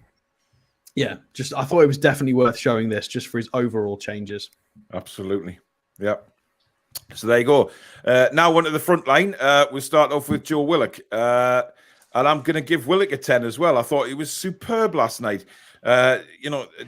He was all over the pitch as well, but he was taking players on left, right, and centre last night, and nearly set up the first goal after a couple of minutes. Man City have made 3 changes. De Bruyne is on, Akanji's on, and Nathan Ake is on. Interesting substitutions, them.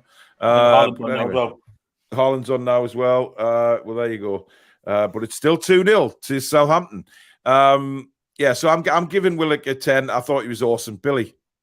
Yeah, my man of the match last night, Joe Willock. 10 out of 10, absolutely no doubt. He was absolutely magnificent last night. Probably his best game in the Newcastle shirt. There's a few in the chat saying 10 and man of the match. I think it's between Joelinton and Willock, to be honest. Alex? I think I'll give him a 9. I'm not going to go with a 10. Boo-hoo! But it's a prime example. If anybody's actually checked out his profile for the game, he scored quite low statistically for the game. And this is one of the reasons why you've got to do the eye test and the stat test. You've got to do both. You can't do one without the other. Because his stats were quite poor in terms of 0 crosses completed, only 1 dribble completed. But if you hang on a minute, he crossed the ball for Longstaff. How is that not a completed cross? Well, SofaScore says 0 out of 3, so maybe. Well, SofaScore can kiss my rectum tonight, right? Typical armchair supporter. Was that in minute 1? Was it him that crossed it to Longstaff? It was, yeah. I wonder what their definition of an accurate cross is then. Maybe.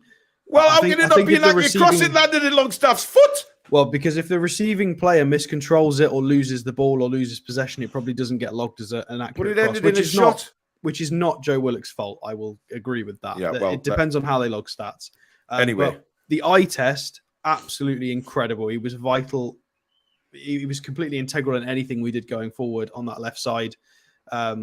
He is the reason why Joelinton looks so good as well. Similarly, we always talk about the whole Trippier Miggy link up, making everybody look better and them look better.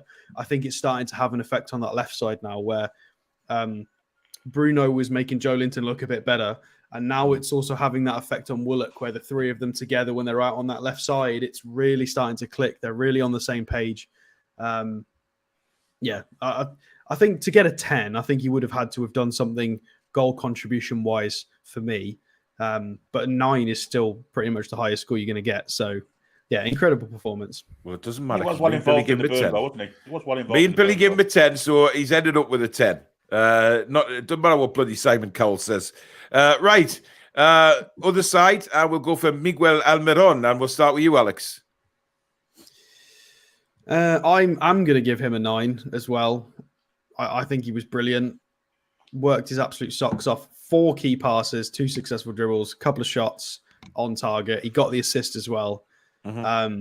Such a handful, such an absolute just crazy handful. And I feel almost guilty because I remember ages ago we were saying oh, we've got Maxi who's so dangerous on the left. If only we could have a right-sided player who would give people so many problems. Yeah. Lo and behold, we actually had one all along, and he's just so annoying to play against because he just won't go away and he won't stop running just all the time. I mean, that one last night, I think it was the first half, wasn't it, when he chased the keeper, then he eventually gave a foul away, but he made about 5 tackles before he actually gave the foul away. Incredible. Honestly, I would hate. Can you imagine being the manager or a player of an opposition team at the moment, and you've got us coming up in the fixture list? You're like, oh my God, because you just know you're going to have to run your absolute asses off to even get near the ball. Absolutely. It's just, and it's people like Miggy that, it doesn't matter if it's a cup game. Yeah, incredible performance. I think he gets a 9 from me. Billy? I'm going to give him a 10. I'm going to give him a 10. Right. I think that last night was the first time you've ever seen him flourish against a low-sitting defence, deep defence. He actually had the confidence to take Thomas on the outside as well as the inside. Thomas didn't have a clue where he was. Assist for great pass for the goal. Just an all-round superb performance. So I'm going to give him a 10. Okay. I'm giving him a 9 as well. I had 9 written down, so I'm going to stick with the 9. I think Thomas went to the wrong match. Well, he did. But I can see where Billy's coming from as well. But listen, 9 or 10, it's here than there. He was superb. Simple as that. Right, we'll move into the middle. Callum Wilson. Now, this may spark a bit of debate, but I'm going with a 6. I think he was just average last night. I think he was okay. A 5 is bang average. I think he was a little better than that. But I don't think he was as good as he can be. Listen, it's clearly a fitness thing with Callum, and he will be back to his best very soon. It's no downer on him. I just think that last night, he played a 6. A lot of people are going with 6 in the comments as well. It's no disrespect to Callum. It wasn't one of his better games, so I'm going with a 6. Billy, I'm giving him a 7. With back to goal and hold up play, I thought it was pretty good. Got in the faces of Feces and Amati at many opportunities he could. The chance he got himself into a great scoring opportunity. Ball was just tad behind him and he put it wide. That was the only chance he really had. So, yeah, I'm going to give him a 7. Fair enough. Alex? We don't do halves in this channel, so I'm gonna rate up and go for a 7 because I agree. I think despite him not being as involved or as energetic as normal, he still won 3 fouls, 3 free kicks for us. He was you could see the intelligence and the technical ability of him. He had a couple of shots, one was blocked, one was missed, but again the passes weren't brilliant. It's what I said earlier. I think we got the technical performance without the energy, and I think the energy will come back soon. It'll be fine. I'll give him a 7. It was okay for Callum. Yeah, fair enough. Right, moving on to the substitutes quickly. We've got who came on first. Was it a double substitute? No, Isak came on first. Isak's 78 minutes for Wilson. Yeah. Isak gets an 8 from me. I thought he looked awesome, to be honest, when he came on. I can't wait till he's fully fit and in the starting lineup. I just think he's fantastic. He's going to be an absolute gem for us. So an 8 for me. Alex? I think I'll give him a 7. I don't think he did enough for an 8, but I was everybody in the chat disagrees with you, Cowell. So everyone's going with an 8. It's fair enough. I liked his arrogance I know that sounds weird, but I like the fact there were a couple of times where he got the ball. Yeah, I know. There were people that were expecting the pass from him, and he just went, "No, I'm the 9, my ball. I'm going to try and take on 3 people." And then he won a corner. So it was like, well, there you go. Then if he's going to be arrogant and do it himself, but actually give us some results for it, fine, yeah, by all means. So it was he was talking the talk and walking the walk. So I say 7 in the nicest way. I think it was purely because he didn't. Oh yeah. I liked him and Maxi together. That was quite interesting. I wish we could see a little bit more of that. That was curious. Yeah. V for Vendetta says he wasn't on long enough to get an 8. He done well, and then he goes and gives him a 7. So it really between 7 and 8 is there really a lot between that? Really. Yeah, Billy. No, I think 7's fair. 17 minutes, but it's interesting because he plays so much with his face in the goal and back to goal. I don't think he's as good. It'd be great if we could get him and Wilson the same side at the same time. I said to Alex last night, he's got a really strange way of running. He looks like he's not finished growing yet. Yeah, he's got a very strange running style, but he's effective. Tom says Isak didn't do enough. Did you watch him off the ball? His movement, etc. They were so wary of him. Yeah. I mean, we're talking about Longstaff off the ball, you know. You don't notice on the TV a lot of it, but I mean, facing the goal, he's awesome, but his back to goal, not sure he's quite as good as what Callum Wilson is. That's what I'm saying. Together, they might prove to be a lethal combination. We've known about that though. He's deceptively poor at like physical battles in terms of like he's not very good at aerial duels, and everybody thinks he just is because he's taller, but he doesn't win as many headers as people think. Yep. Next sub on was it Maxi and Murphy? No, it was just Maxi. 84 Maxi. Minutes for right. He wasn't on long enough. We'll give him a 6. And Murphy, 4. No, he's all right. Murphy's okay. I don't think he did anything. We'll give him a 6 as well because he came on very, very late. Eddie Howe has to be a 10. He got the tactics. He got the team. His substitutions, they were all spot on last night. You can't say anything about Eddie Howe's performance as manager last night. Alex? Yeah, I'm going to give him a 10 for a couple of reasons. For just the general idea of moving Willock over to that side, and he's been working on this for weeks and weeks and weeks and weeks, and now it's clicking. And for the dual reason of ignoring everybody whinging. When's Isak back? Why is Isak not back? Was it a waste of money? What's going on with Maxi? What's this? Why is Wilson not? He's just ignored all of it, whatever, and he picks the team he wants based on what is appropriate, what probably the information he's got from his physios, his doctors, his S&C coaches, and he's playing players when they are ready, so they come back. We haven't got all these ridiculous injuries we had under Bruce, and he's doing it carefully, and now slowly we're seeing everybody come back to full fitness, and I like that. He's just ignoring the noise, and the whole coaching team are just doing what they think is best, which is great. We want people with confidence in their own ability to make the decision. So it wasn't just about tactics. It's about their bottle and not succumbing to sort of fan pressure. Absolutely, yeah. It was brilliant. So 10. Well, there you go. And the fans, of course, War Flags, fans, everybody else gets a 10. It was a super atmosphere. About Eddie Howe, you saw the real, I mean, he obviously put the perfect game plan together. Obviously picked the team that we would have all picked. But you saw the real Eddie Howe in that dressing room and how the players look up to him and see him as. Oh yeah, I mean, it wasn't just for the cameras. That you can see the camaraderie in the dressing room. So there you go. But there you go, guys. You've had a very much extended review show tonight, nearly 2 hours. It's been a great show. Once again, thank you to everybody that has joined in. It has been a pleasure to have you here again, sharing a couple hours with us tonight. Thank you very much to everyone that super chatted and, of course, became members. Thank you, Mod Squad. Wonderful work again from the guys. Thank you to Alex and Billy.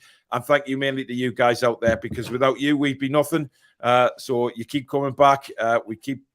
It's a fantastic community. So if you have liked the show, guys, and you haven't already, please do hit the like button for us.